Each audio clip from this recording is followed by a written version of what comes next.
विधानसभा चुनाव के बाद अब लोकसभा की बारी। बीजेपी की लोकसभा के लिए तैयारी है काफी भारी। बीजेपी लोकसभा चुनाव में कैसे 400 से ज्यादा सीटें जीतेगी, किन राज्यों में क्या गुणगणित बैठाएगी बीजेपी।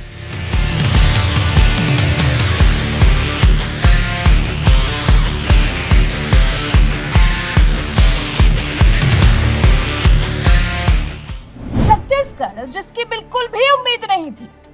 मध्य प्रदेश, जहां कांटे की टक्कर की उम्मीद थी। राजस्थान, जहां कांग्रेस ज्यादा ताकतवर दिख रही थी। इन तीनों ही राज्यों में बीजेपी ने ऐसा चक्कर चलाया कि कांग्रेस का सुपड़ा ही साफ कर दिया। कांग्रेस को जैसे ऊपर उठने ही नहीं दिया और बहुमत से सरकार बनाकर तीनों ही राज्यों में भगवा लहरा दिया। लेकिन बीजेपी का अगला पड़ाव अब और ज्यादा कठिन है, क्योंकि यहाँ बात लोकसभा चुनाव की हो रही है। वो चुनाव जो 5 साल में एक बार होता है और बीजेपी के लिए ये जीत की दमदार हैट्रिक लगाना बहुत जरूरी हो गया है। अभी लोकसभा चुनाव में करीब 5 महीने बाकी हैं। जिन 3 राज्यों में बीजेपी ने जीत का परचम लहराया है, उनमें 65 लोकसभा सीटें हैं, जिनमें से 61 बीजेपी के पास है। हिंदी भाषी प्रदेश बिहार, यूपी, राजस्थान, छत्तीसगढ़, मध्य प्रदेश, दिल्ली, झारखंड, हरियाणा, हिमाचल प्रदेश और उत्तराखंड में 193 लोकसभा सीटें हैं। इन राज्यों में 193 में से 177 सीटें बीजेपी के पास है। भारतीय जनता पार्टी पर अब इन सीटों के साथ साथ और सीटों पर भी कब्जा जमाने का दबाव है। उम्मीद ऐसी है कि यूपी और बिहार में तो बीजेपी को अपनी सीट का नंबर बढ़ाने में परेशानी नहीं होगी, लेकिन पार्टी को पूर्ण बहुमत के लिए बंगाल, असम, महाराष्ट्र और गुजरात में भी 2019 जैसा ही प्रदर्शन दोहराना होगा। 2019 के चुनाव में बंगाल में बीजेपी को 18, महाराष्ट्र में 23 और गुजरात में 26 सीटों पर जीत हासिल हुई थी। लेकिन अब बीजेपी ने अपने लिए लोकसभा चुनाव के लिए 400 प्लस सीटों का लक्ष्य तय किया है। तो क्या 2024 में बीजेपी के लिए ये 400 प्लस की राह आसान होने वाली है? चलिए पहले आंकड़ों के जरिए समझते हैं कि किस राज्य में बीजेपी के पास कितनी सीटें हैं और ये 400 प्लस सीटों के लक्ष्य तक पहुंचने के लिए बीजेपी को कितनी मेहनत और करनी पड़ेगी। 400 प्लस सीटों के लिए बीजेपी को चाहिए कितनी प्लस सीटें? उत्तर प्रदेश, कुल सीटें 80। बीजेपी को 2019 में मिली थी 62। 2024 में जरूरी सीटें हैं 72। महाराष्ट्र, कुल सीटें हैं 48। बीजेपी को 2019 में मिली थी 23। 2024 में ये आंकड़ा 40 तक पहुंचना चाहिए। बिहार में कुल सीटें हैं 40। बीजेपी को 2019 में मिली थी 17 और 2024 में ये आंकड़ा 35 होना चाहिए। आंध्र प्रदेश, कुल सीटें 25। 2019 में बीजेपी को 0 सीटें मिली थी, जबकि ये आंकड़ा 2024 में 10 सीटों तक पहुंचना चाहिए। तमिलनाडु, कुल सीटें 39। बीजेपी को 2019 में एक भी सीट नहीं मिल पाई थी। 2024 में कम से कम 10 सीटें जरूरी हैं। पश्चिम बंगाल, कुल सीटें 42। बीजेपी को 2019 में 18 सीटें मिली थी, लेकिन ये आंकड़ा 2024 में 30 तक पहुंचना चाहिए। मध्य प्रदेश, कुल सीटें 29। बीजेपी को 2019 में मिली 28। 2024 में 400 प्लस पहुंचने के लिए मध्य प्रदेश में कम से कम 29 सीटें जरूरी हैं। कर्नाटक, कुल सीटें 28। बीजेपी को 2019 में मिली 25। 2024 में जरूरी सीटें हैं 22। गुजरात, कुल सीटें 26। 2019 में मिली 26 और 2024 के लिए 26 ही सीटें चाहिए। राजस्थान, कुल सीटें 25। बीजेपी को 2019 में मिली 24। अब एक सीट और बढ़ जाएगी तो 400 के पार पहुंचने की उम्मीद भी बढ़ जाएगी। ओडिशा, कुल सीटें 21। बीजेपी को 2019 में मिली 8। 2024 में कम से कम ये आंकड़ा 15 तक पहुंचना चाहिए। केरल, कुल सीटें 20। बीजेपी को 2019 में मिली 0 सीटें। 2024 में आंकड़ा कम से कम 10 तक पहुंचना चाहिए। तेलंगाना, कुल सीटें 17। बीजेपी को 2019 में मिली 4। 2024 में जरूरी सीटें हैं 8। असम, कुल सीटें 14। बीजेपी को 2019 में मिली 9। 2024 में कम से कम 12 तक पहुंचनी चाहिए। झारखंड, कुल सीटें 14। बीजेपी को 2019 में मिली 11 सीटें, 2024 में एक सीट बढ़कर 12 तक यह आंकड़ा पहुंचना चाहिए।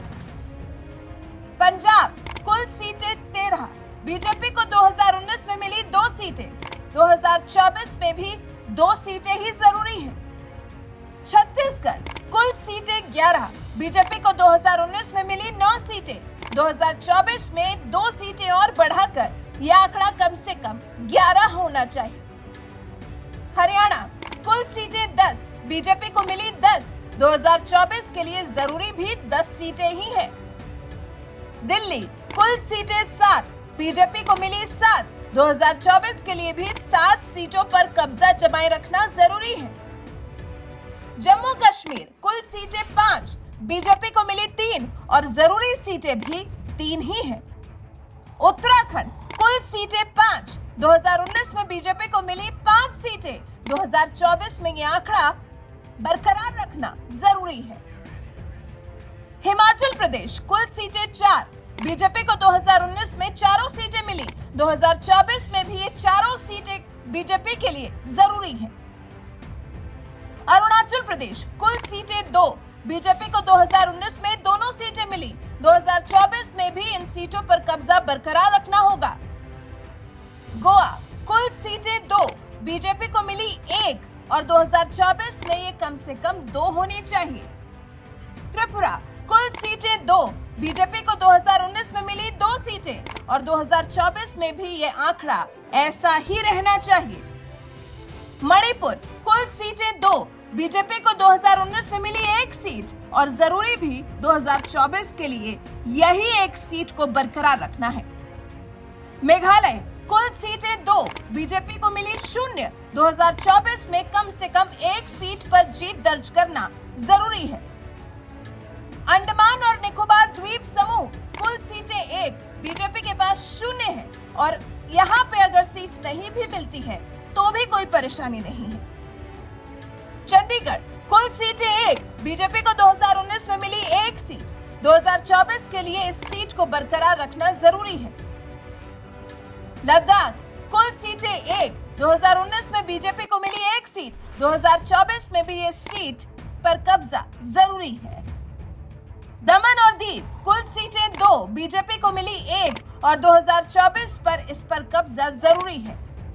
नागालैंड कुल सीटें 1, बीजेपी के पास 0, 2024 में इस सीट पर भी बीजेपी को कब्जा करना होगा। पुडुचेरी कुल सीटें 1, बीजेपी को 2019 में मिली 0 सीटें, 2024 में कम से कम इस सीट पर कब्जा जरूरी है। मिजोरम कुल सीटें 1, बीजेपी को 2019 में मिली 0 सीटें, मिजोरम की इस सीट पर भी 2024 में कब्जा करना होगा। लक्षद्वीप कुल सीटें 1, बीजेपी को 0 सीटें मिली, 2024 में इस 1 सीट पर बीजेपी को कब्जा करना होगा। सिक्किम कुल सीटें 1, बीजेपी को 2019 में 0 सीटें मिली, जबकि 2024 में इस 1 सीट को बीजेपी को अपने पाले में करना होगा। अगर ये आंकड़े सच हो जाएं, तो फिर लोकसभा चुनाव में बीजेपी को 400 सीटें जीतने से कोई नहीं रोक सकता और वैसे भी बीजेपी को इस आंकड़े को छूने के लिए बहुत मेहनत करने की जरूरत नहीं है। बहुत से राज्यों में जादुई आंकड़े के बहुत पास ही है बीजेपी, लेकिन हाँ, बीजेपी को और सीटें हासिल करने के साथ साथ अपनी कब्जाई सीटों को फिसलने से भी बचाना होगा। आपको बता दें, वर्तमान में सदन में 543 सीटें हैं, जिसका मतलब यह है कि निर्वाचित सदस्यों की संख्या भी 543 हो सकती है। पिछला चुनाव 542 सीटों पर लड़ा गया था। तमिलनाडु की वेल्लोर सीट पर धन बल के भारी पैमाने पर इस्तेमाल की शिकायतों के आधार पर आयोग ने इस सीट पर अनिश्चित काल के लिए मतदान स्थगित कर दिया था और 542 में से बीजेपी को 303 सीटें हासिल हुई थी, जो पूर्ण बहुमत हासिल करने वाला आंकड़ा तो है। 7 चरणों में ये मतदान हुआ था। 19 मई को आखिरी दौर का मतदान संपन्न होने के बाद 23 मई को मतगणना शुरू हुई थी और बीजेपी 303 सीटों के साथ सबसे बड़े दल के रूप में उभरी थी। बीजेपी के बाद कांग्रेस ने 52 सीटों पर जीत दर्ज की थी। अमेठी सीट पर राहुल गांधी को बहुत बड़ा झटका लगा था, क्योंकि स्मृति ईरानी से वो ये मुकाबला हार गए थे। वहीं द्रमुक को 23 और तृणमूल कांग्रेस और वाईएसआर कांग्रेस को 22 सीटें मिली थी। अब आप हमें बताइए बताइए कि आपको क्या लगता है, क्या बीजेपी के लिए 400 प्लस का आंकड़ा छूना आसान होगा? क्या बीजेपी 2024 के चुनाव में इस जादुई आंकड़े को छू पाएगी, या फिर इंडिया अलायंस बीजेपी की इस भव्य जीत में रोड़ा बनने में कामयाब होगी? इस बारे में आपका क्या कुछ कहना है, कमेंट कर हमें अपनी राय जरूर बताएं। साथ ही हमारे चैनल को सब्सक्राइब कर बेल आइकन दबाना बिल्कुल ना भूलें।